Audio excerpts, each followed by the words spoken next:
climate change activists are staging protests in central London today as part of what they're calling a rebellion day. Environmental activists are blocking bridges in the city. 12 years to radically transform our economy and our society to stop this crisis and protect human civilization as we know it. We'll talk about it like that because that's what it is.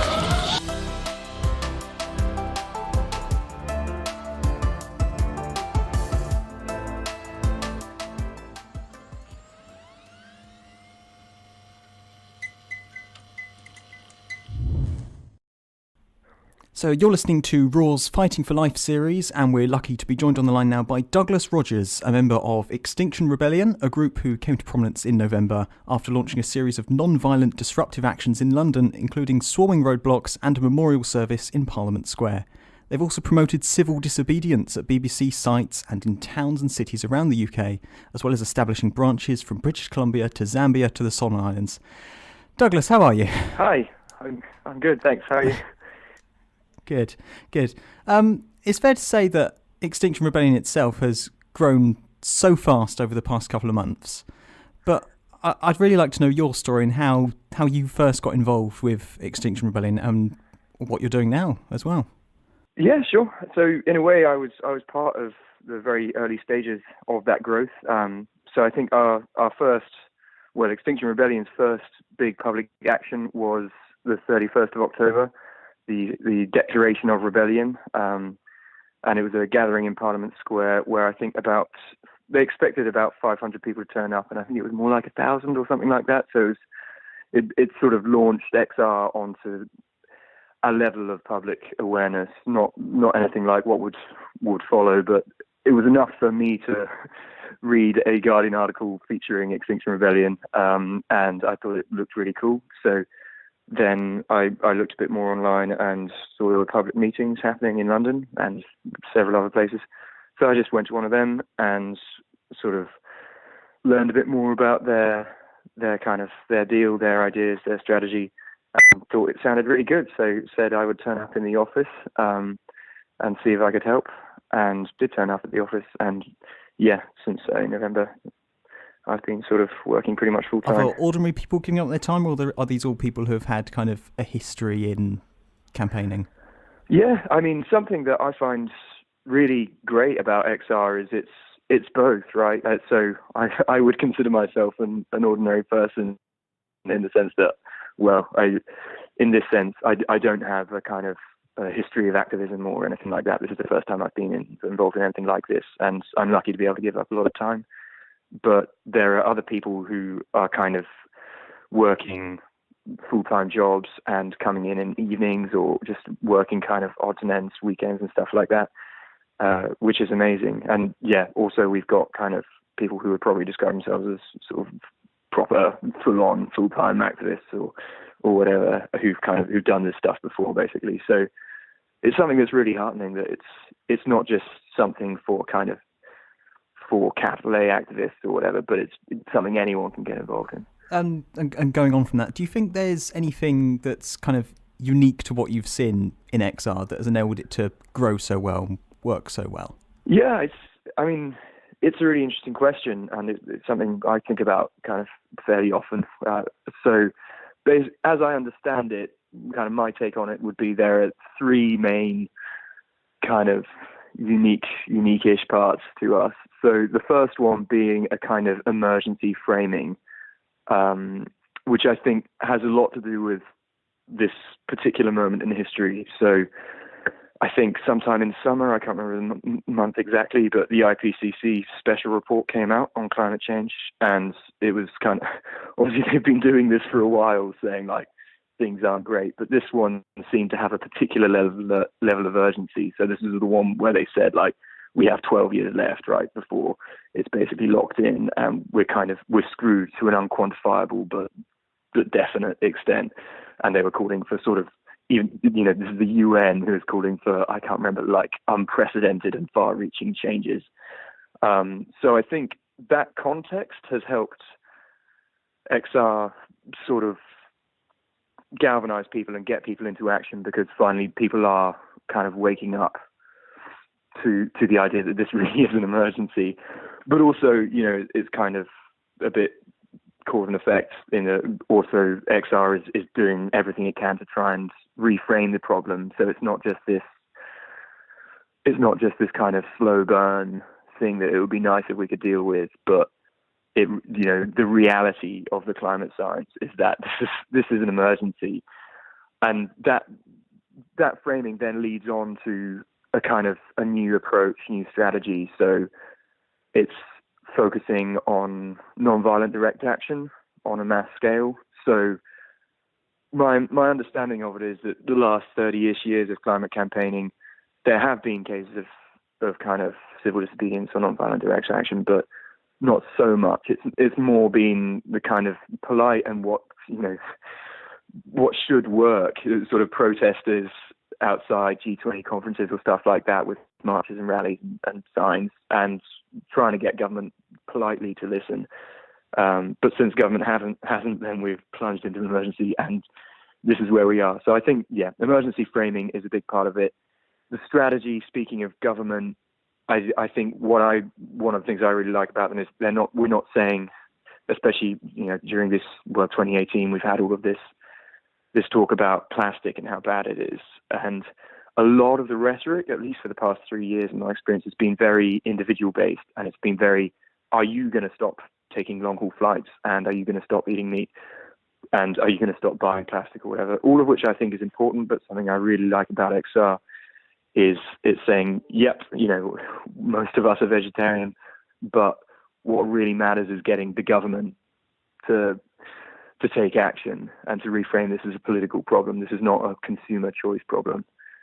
And the third thing I think is cool about XR is it's organizationally, it's very dynamic. We describe ourselves as operating on something called holacracy, and it is sort of up to debate exactly what that means, but basically we're very pro decentralization. It's kind of there are echoes of Occupy in that we're not top down. We try to avoid discourse of kind of leaders, even though there is a level of organization, but we're trying to make it so that basically people can just pick up some motivation and some friends and some flyers or whatever and act in the name of XR. As long as it's non-violent and adhering to our kind of key principles, people can spread it very quickly, and we can be very kind of reactive and local, that sort of thing, which I think is, it allows us to grow very quickly and hopefully be, all over the place. That perfectly leads on to something else I want to talk about as well. You've got such a wide reach around the world already. You talk about how you've spread so well, and there's all sorts of different actions you've done. I mean, you did send people to the COP24, didn't you? Yes, we did. I've seen protests around. There's protests in Bristol and Cambridge and even in Uxbridge of all places. Do you feel that XR has created its own movement, or do you feel like it's brought together lots of smaller ones under this one banner?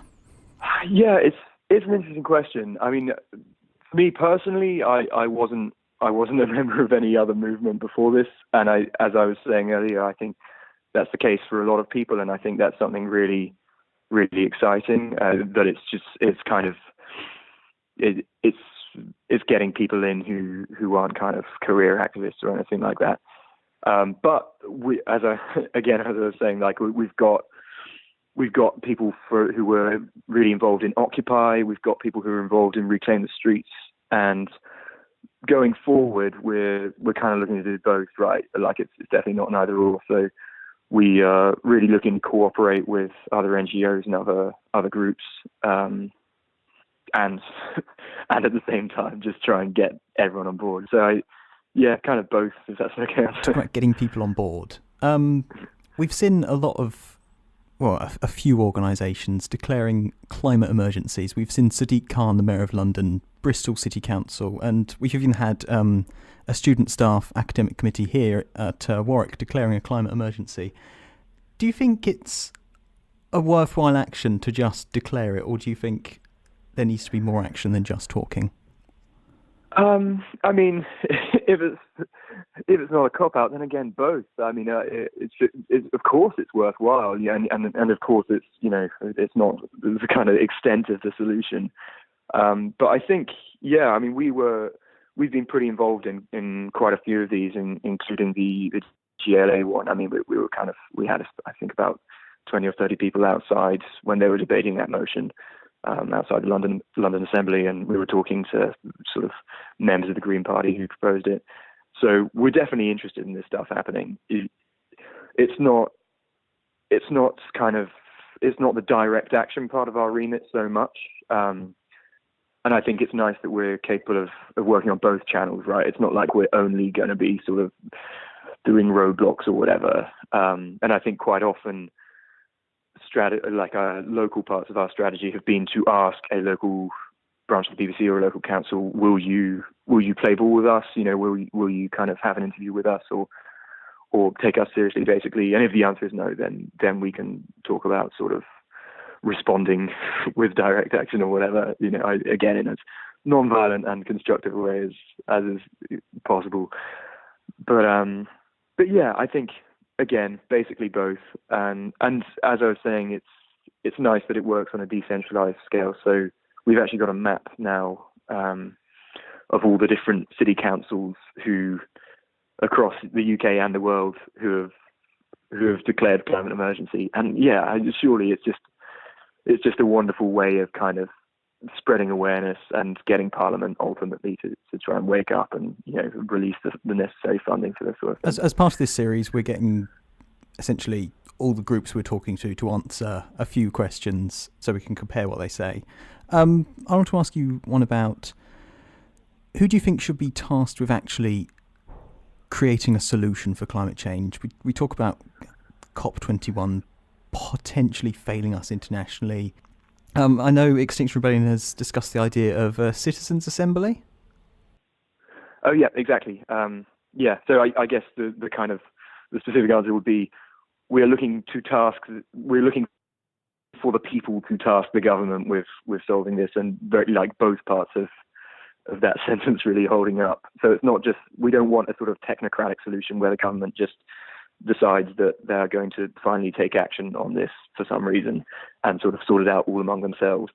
So the Citizens' Assembly, also known as sortition, is basically the idea that people are selected on a kind of jury service style basis from around the country to turn up in the Citizens' Assembly, presumably, which would be in London, and kind of oversee or help to implement the kind of sweeping changes that we're hoping the government will eventually get around to making. So it will be kind of, I think, the way we're envisioning it now, and we have kind of specific political and research groups in XR who are thinking about the kind of details of how this would go down. But as I understand it, then the Citizens' Assembly would sort of talk to Parliament and say, hey, can you guys do this? But it would be, especially the sort of context where we've had Parliament agree or kind of concede to setting up a Citizens' Assembly, then my impression is it'll be an empowered Citizens' Assembly. So we'll have a huge, it will have a mass movement behind it, which Parliament or the government in general will be aware of. And so it will be this kind of, democratic voice calling for action on climate change. What could be an open-ended question, but do you think the concept of politics as a whole is a barrier to a solution, or can it be the means to a solution? I'm a bit of a theme here, but again, I guess sort of both. It depends on what you mean by politics, and I think the more news I have watched, and especially kind of in the last few years, the more I hear the word politics, the more it seems to me to be synonymous with a kind of business as usual politics, where people you've never met in rooms you've never seen sort of discuss things that you might or might not care about, but will be made very boring either way. Obviously, Brexit being the kind of shining beacon of this kind of politics. And our stance on Brexit is a pretty clear, this is not what we need to be discussing. This is not the most important issue right now. It is a distraction. And then, of course, it will have relevances, but it's just not the conversation we need to be having at the moment. So, in a sense, that sort of discourse is is kind of suffocating the rest of the debate. But on the other hand, that's not, I think the solution is not therefore to turn away from politics and to say, oh, we don't like it, but to kind of reimagine and reinvent politics into something that is kind of, dare I say, democratic and responsive, and that people feel they're really engaged in. So I think, yeah, it reminds me of a Marcus Aurelius line, I think, where he describes like the Stoic way is to, when you see a barrier across your road, then you must become the fire which turns the barrier into your fuel, and so the barrier becomes the solution. And not looking to channel any violent imagery. There's a very peaceful fire and very non-violent fire, but this style of kind of reframing politics basically into something that can be helpful. What do you think is one single sign of hope you have for progress this year? Okay, well, assuming there is that much hope, which I would like to be. Just one small good sign, could be anything as small as you like. I mean, this may be a little bit sort of, chest movement beating or something, but I think basically the response I've seen to XR personally is something that really encourages me, and I think has encouraged a lot of other people as well, because it seems like we're all kind of starting to get our act together and to wake up and to sort of empower ourselves. So the response, you can measure that kind of quantitatively. We've had, I think at one point we had 1,000% growth rate on our Facebook page, and we have a map of our branches across the world, and it's huge now. We've covered large tracts of the world with kind of XR branches, which is really, really exciting to see. And also just qualitatively then, just speaking to people who aren't us, but like us, from kind of, again, talking about remolding politics, then people from all ends of the political spectrum and all levels of what you would expect in terms of political engagement. Like over the new year, I visited friends and was talking to them about XR, and they were saying like, oh yeah, my mum's actually really involved. That sort of thing I think is really encouraging to see, that people aren't resigned or switched off. They were just looking for a kind of a solution, or I don't know, the right kind of solution. And I like to think that we have a chance of being it. Good. No, and if people wanted to get more involved, I know have you got a big week planned in April? Yeah, very much so. It's International Rebellion Week, or International Week of Rebellion, starting on the 15th of April. We're encouraging our members and anyone who would like to become one of our members to book time off work from the 15th of April onwards. So for that week or something, maybe 2 weeks after that, we are going to be, hopefully pretty high profile in the UK and all around the world. And before then, we've got actions coming up in mid-February and mid-March. We'll probably be having kind of UK weeks where we do similar things. Good.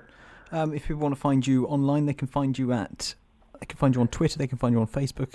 Yeah, exactly that. Yeah, although probably what I'd encourage most of all is to go on to either Facebook or rebellion.earth, check out our events, and then find us in person. I mean, we've got kind of public meetings and socials happening really like almost all over the country by this stage, and certainly we'll be increasing our coverage even more. And yeah, I think it's nice to sort of meet us in person, and then you can ask whatever questions and see what we're like.